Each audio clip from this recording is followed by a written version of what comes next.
Saint Valentin vit au IIIe siècle, à Rome, dans une période marquée par les persécutions contre les chrétiens. L'Empire romain traverse une phase d'instabilité politique et militaire. Les empereurs cherchent à renforcer l'unité de l'État, notamment par la fidélité au culte traditionnel. Valentin est prêtre à Rome. Son ministère s'exerce dans la discrétion, mais avec un grand zèle pastoral. Il accompagne les familles chrétiennes, soutient les malades et célèbre les sacrements malgré les risques. Sous le règne de l'empereur Claude le Gothique, la persécution s'intensifie. Selon une tradition ancienne, l'empereur aurait interdit certains mariages pour favoriser l'engagement militaire des jeunes hommes.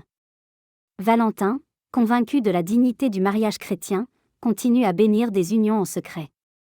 Son action n'est pas un acte de rébellion politique, mais un acte de fidélité spirituelle.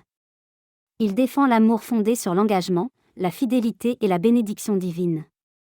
Arrêté pour sa foi, Valentin est conduit devant les autorités. On lui demande de renier le Christ. Il refuse. Son courage impressionne même ses juges. Emprisonné, il continue à témoigner.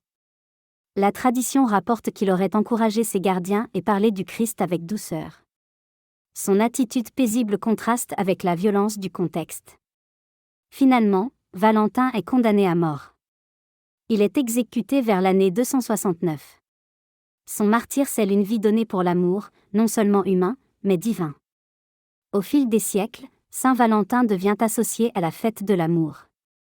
Pourtant, son véritable héritage est plus profond, il rappelle que l'amour véritable implique fidélité, sacrifice et enracinement en Dieu.